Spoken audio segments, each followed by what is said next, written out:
थे वहाँ पे, तो उस हिसाब से लोगों का ज़्यादा आना-जाना भी नहीं था। तो उस गाँव में एक परिवार था, छोटा तो नहीं बोलेंगे, हाँ, बड़ा ही था, परिवार था। और उसमें जो दंपति थे, उनका एक पुत्र था। तो जैसे माँ-बाप बचपन से संस्कार देते हैं कि सुबह उठ के भगवान को याद करके फिर आँखें खोलना चाहिए, या नहाने के बाद भगवान की पूजा करनी चाहिए, कि तुलसी जी को जल चढ़ाना चाहिए, सूर्य देव को जल चढ़ाना चाहिए। ऐसे संस्कार अपने को बचपन से लोग देते हैं, माता-पिता देते हैं। तो उनमें से एक अपने पुत्र को उन्होंने संस्कार दिए कि तुम अपने जीवन में कोई एक नियम बना लो, एक नियम पाल लो, उस नियम को तुम निभाओ। कि क्या नियम करना है। तो इन्होंने और कुछ नियम बताया था कि अपन ऐसा करेंगे तो ऐसा करेंगे, तो ऐसा कुछ नियम बताया। उसमें से उन्होंने एक नियम को चुन लिया कि मैं जब भी सुबह का नाश्ता करूंगा, या दिन में खाना खाऊंगा, या रात का खाना खाऊंगा, तो मैं अपने खाने से पहले वही खाना मैं गौ माता को खिलाऊंगा, गौ माता की सेवा करना, फिर मैं खाऊंगा। तो इस तरह से इन्होंने नियम बनाया। सुबह उठ के जब ये नाश्ता करते थे, तो पहले का जो नाश्ता आता था इनका, वो गौ माता का भाग निकाल के पहले गौ माता को खिला के, उनको प्यार पुचकार करके फिर आके खाते थे। और ये सिलसिला इनका चल पड़ा, ये नियम उन्होंने पाल लिया। और इस बीच में अब छोटी उम्र के थे, तो कभी कभी तो भूख लग गई है कि माँ जल्दी खाना, तो मुझे भूख लगी है। तो माँ ने कहा गौ माता को खिला के आए। बोला हाँ हाँ, मैं तो भूल गया। तो ऐसा करते करते ये इनमें और ये नियम दृढ़ता से कूट कूट के बिल्कुल अंदर भर दिया माँ ने। और इनका भी प्रेम बढ़ता गया गौ माता की सेवा में, गौ माता में।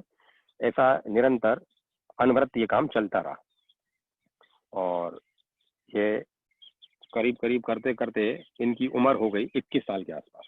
21 साल से ये अनवरत डेली सुबह दोपहर शाम का ये नियम था कि गौशाला में जाना, गौओं की सेवा करना, गौओं से खेलना, गौओं को प्यार करना, गौओं को खिलाना, उसके बाद खाना खाना। उसके बाद जो दैनिक क्रियाएं जो उनकी बाद में जो दूसरे नित्य क्रम है उनके, वो बाद में करते रहते थे। जो दिनचर्या उनकी थी वो करते रहते थे। लेकिन ये काम तो इनके 3 काम तो फिक्स थे, ये बिल्कुल निश्चित थे ये काम 3। और जब इनकी एक समय इनकी अवस्था ऐसी हुई कि बहुत ज़्यादा तबीयत खराब हो गई। बहुत तबीयत खराब हो गई, इतनी तबीयत खराब हो गई कि ये उठ फिर चल फिर नहीं पाए, बिस्तर पे पड़ गए बिल्कुल। बिस्तर पे पड़ गए, ये इनका चलना मुहाल हो गया, उठना चलना फिरना बिल्कुल आफत का काम हो गया। तो जब इनका सुबह का नियम था ये टूटने वाला था, इन्होंने तोड़ा नहीं। तो इन्होंने नाश्ता नहीं किया। बोले नहीं, वो बिना माता को खिलाए मैं नहीं खाऊंगा। इन्होंने नाश्ता नहीं किया। दोपहर का आया, दोपहर को भी नहीं खाया। और रात हुई तो रात को भी नहीं खाया। ये तीनों टाइम उन्होंने नहीं खाया।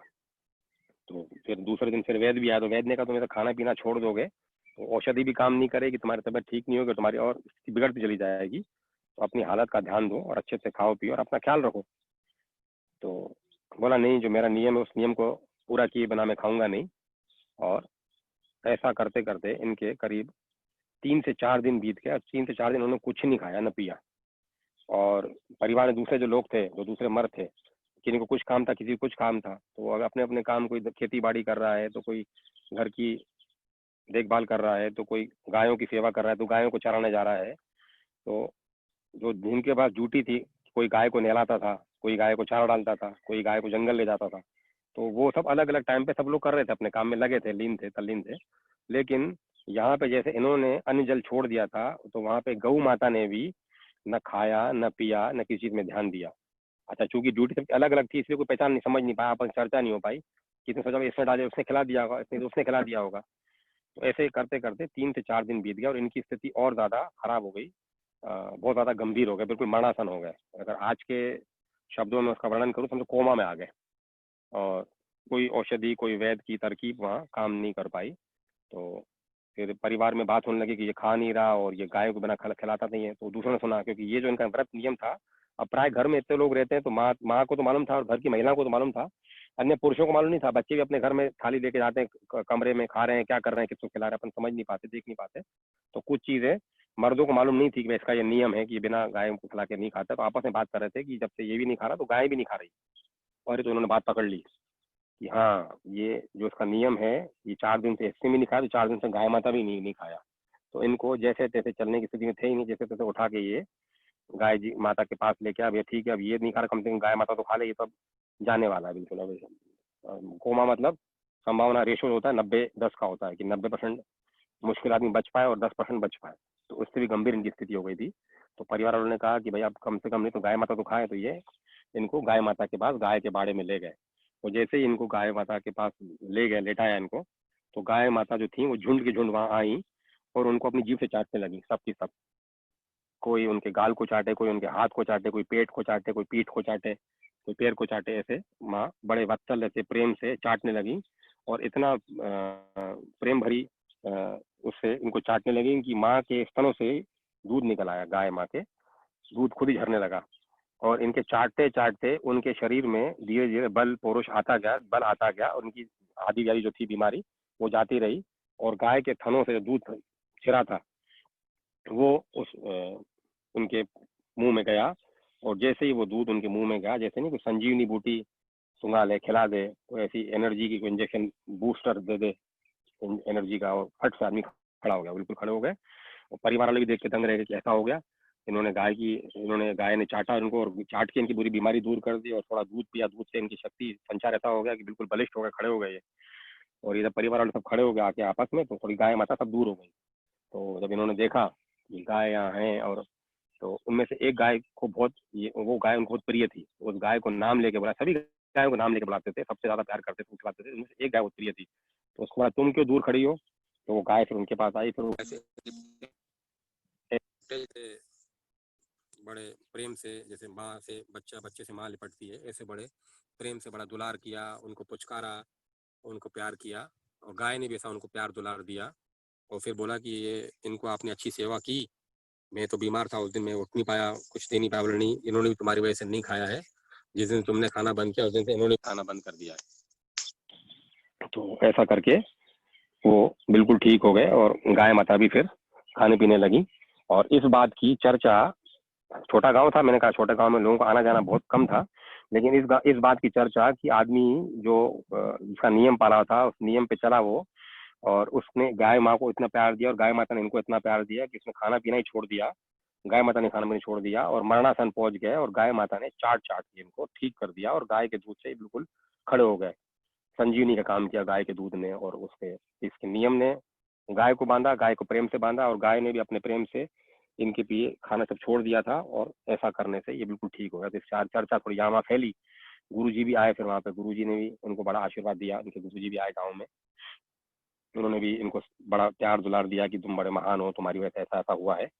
और राजा तक भी बात पहुंची, राजा भी उनसे मिलने आया, तो राजा ने भी उनको बड़ा प्रेम स्नेह दिया कि भाई तुमने ये नियम पाला, ऐसा सुनने को मिलता नहीं है कि तुमने नियम पे चले और गाय माता की सेवा करके ऐसा ऐसा हुआ है। मतलब एक विचित्र चमत्कार था। तो चमत्कार को नमस्कार है, सब सुनने आए, देखने आए, सुना तो देखने भी आए।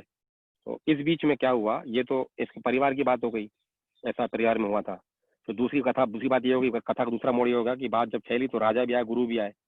अब तीसरा इस कथा में ये मोड़ हुआ कि जब ये गाय माता ने 4 दिन तक नहीं खाया था, तो गाय माता जो गौ गौ बोलते हैं ना, गोविंद से गौ जुड़ा हुआ है, तो इन्होंने गाय माता ने भी भगवान को इस अपने प्यारे के लिए बहुत प्रार्थना की थी।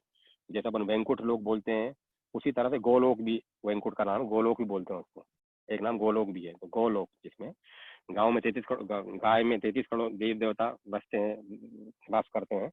तो गाय माता ने भी अपने योग हट से भगवान को प्रार्थना कर करके, जीवन मरण तो ईश्वर के हाथ में, तो वो उस चीज से इनको निजात दिलाई, भार किया।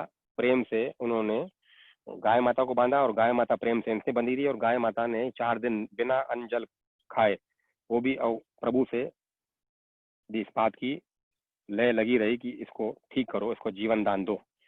तो ये बात भी एक विस्मय की थी। कृष्ण अपना विष्णु जी को सुनी, विष्णु जी और लक्ष्मी माता इनसे मिलने आई, मतलब अब मैं बोलूंगा राधा कृष्ण उनसे मिलने आए, और समान रूप में आए, साधारण रूप में आए। तो आए तो उनसे मिले आके, तो जैसे ही अभी मिलने आ रहे थे आगे, तो गाय माता को मालूम चल गया कि कृष्ण भगवान आए, राधा माता आए हैं।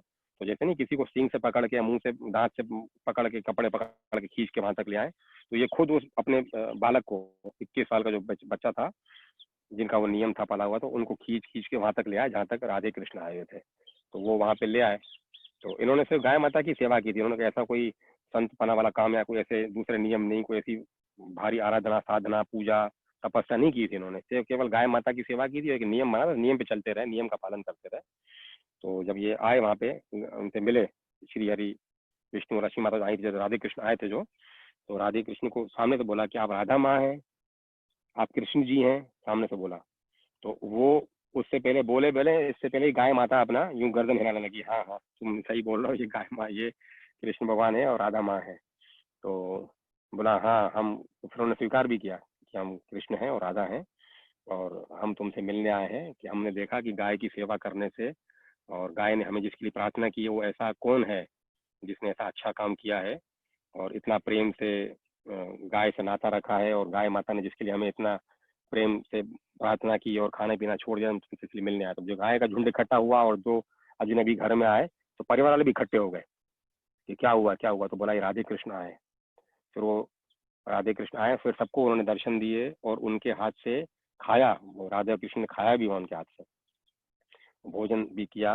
और जब उनके गुरु जी भी आए थे कि तुमने जो ये नियम पाला है जिसकी वजह से तुम्हें जीवन दान मिला है गाय माता की तरफ से, भगवान ही तुम्हारे पास आएंगे, तो उनका भी वो भी समझ गए थे कि ये भगवान इनके पास आएंगे।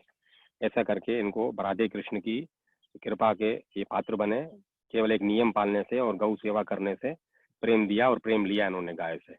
तो ऐसी ये कथा और लंबी भी है, इन्होंने फिर आगे चल के बहुत सारे ऐसे काम किए जो पूजनीय काम करते हैं, संत साधु संत ऋषि मुनि काम करते हैं, बड़े इनका सराहनीय जीवन रहा, बड़ा उच्च कोटि का जीवन रहा।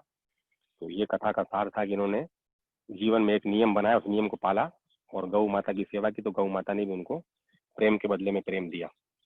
तो राधे कृष्ण की जय, गौ माता की जय, समस्त साधु संतों ऋषि मुनियों पूजनियों की, संतों भक्तों की